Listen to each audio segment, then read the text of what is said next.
Hello, I'm Peter Langton and I'm here in Hereford for a media open day at the Royal National College for the Blind, and I'm here to have a look at visually impaired football. If you don't know anything about it, well, neither do I. Let's have a look together, shall we? What made you start up this sport, this football? I finished playing professional football, funny enough, with Hereford United in 1988. I applied for the job here at the college in '88, and the idea of that was to develop blind football and sport.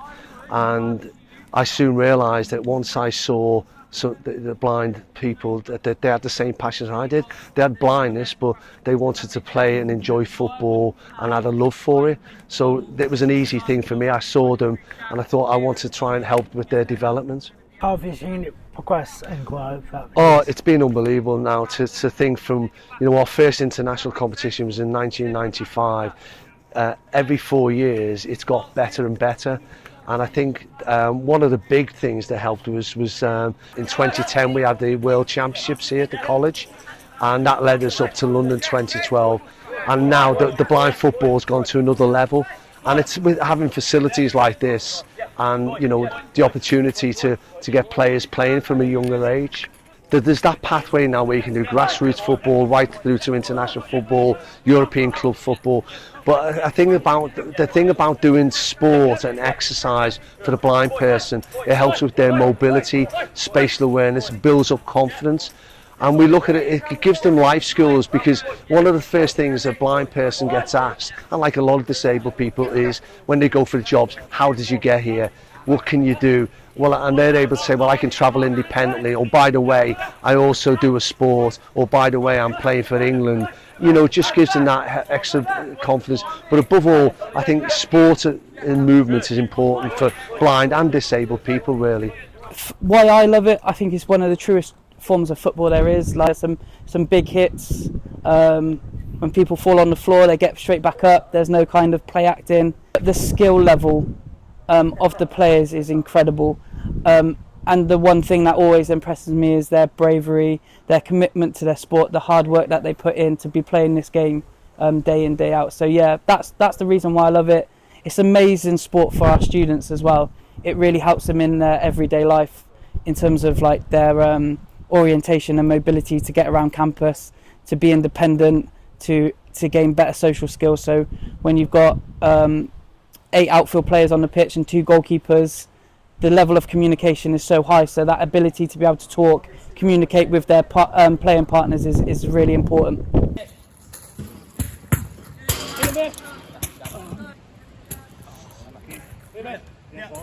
How has it developed on the grassroots stage, because you're on European Championships now, you've won the league? Yeah, this is why I like doing things like this. I can see how the college has grown, because the college now, there's not many other colleges. I think the RNC are the only college for visually impaired in Great Britain now, and they offer still all the subjects. So you can come here for the education, you can come here for the living skills, but there's the opportunity to do the sports. So like football, goalball, judo, etc. So those are opportunities, and and now, to be RNC have won the league, they've won the European club thing. We've got players that are playing for the England team. The model that we've done here has really, really worked. We're really fortunate here that the college have a sports academy that we're able to introduce new blind players, both male and female, into the sport. And obviously, there's teams like West Brom who are playing in the final. Our players, when they leave and if they go back into the West Midlands, they've got somewhere to do. So that's the important part, is building up partnerships and links. So from when they leave here, to try and find out where they can carry on doing their sport. So it's looking really, really promising for blind football. I heard that you now set up a women's team, is that right? Yeah, England now got a blind women's team.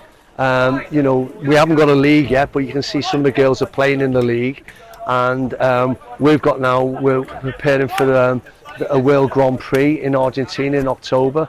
So the thing is to try and get more females playing blind football, and I think the big thing now this coming is to raise the profile of women's blind football, and then we're working the FA. Besides me doing that role, we're also trying to work with teachers and to the different projects the FA are doing to say there is that opportunity now. We've done it for the men, now it's the opportunity for the women, and it helps with the Lionesses doing so well because that has raised the football to another level for women. Yeah, in the international game it's mixed, in our domestic league it's mixed, but now the girls have got their own national team as well, which is amazing. That started in 2022, so yeah, for a while before then it was mixed, and now the girls are getting their separate kind of game and they've got their separate pathway as well, which is great because in society now, obviously Lionesses. Yeah, I mean the Lionesses are huge, and they've been hugely supportive of the blind women as well. I know that's one of the girls, Samantha, spent a bit of time with the Lionesses at one of their recent camps, and it's amazing. I mean, the girls have been especially the girls that train here, have been working so hard, and they deserve to have their own game that they can kind of thrive in, which is amazing.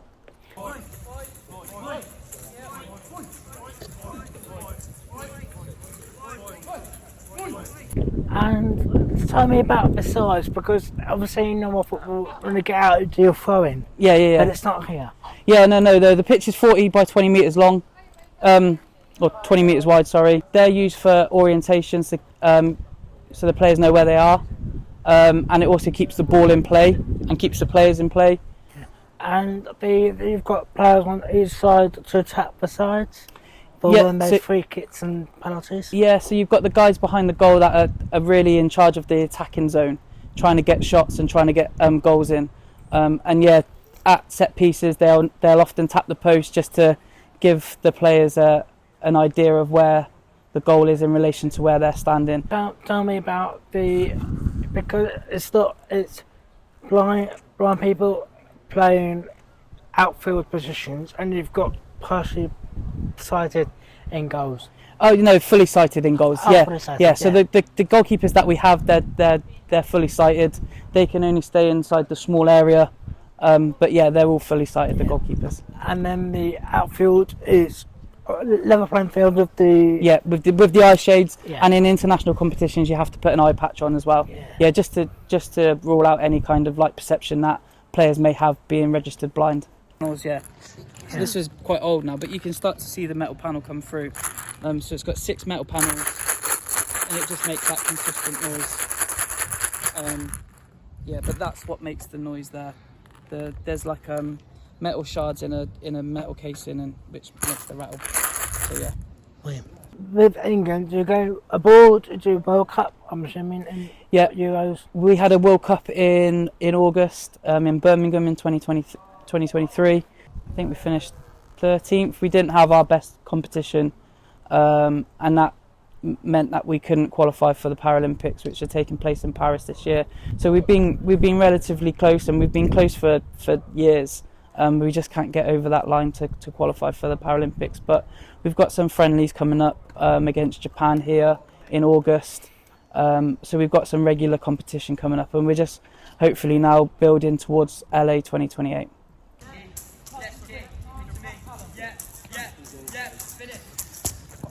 Drop in. Yes.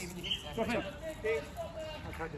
So how did you get into blind football? It was showcased to me at kind of a Have a Go Day event up in Manchester where I'm based, and in terms of the fact that the ball makes a sound and the fact that you don't have to rely on your eyes, you rely on your ears and your hearing. So yeah, in terms of being able to play on an even playing field, that's something that I'd never really had been able to do in my life growing up through mainstream. So to have that sport showcased to me, to have the impact that it had not only on the pitch but off it, the social element, it was phenomenal.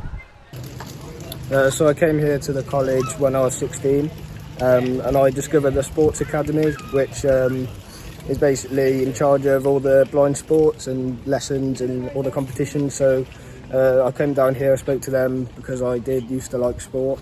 And I've done a couple of sessions and I really enjoyed it.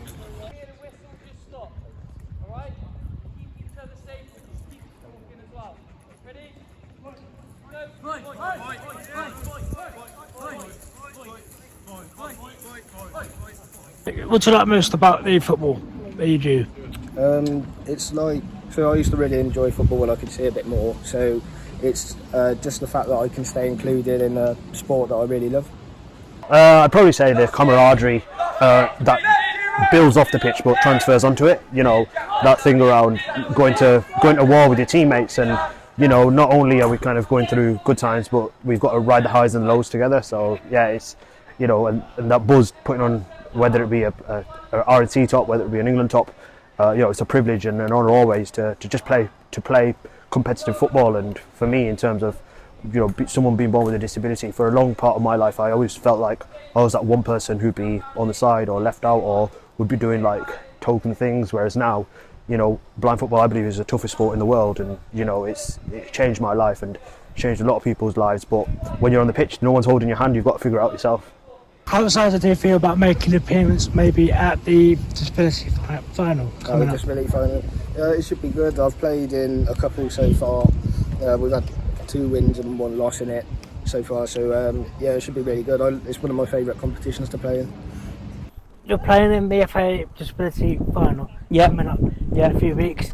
How excited are you for that? Yeah, so excited. I mean, it's an amazing showcase of our sport and other para sports as well. So it's not just the blind final on that day. I think it's the partially sighted one and potentially the amputee one. I'm not sure, but over the weekend, the amputee final, deaf. Yeah, there's 6 competitions. It's just an amazing tournament competition to be a part of. We're really grateful that I think we're there again for like the 3rd, 4th time in a row. So it's always a special day. Come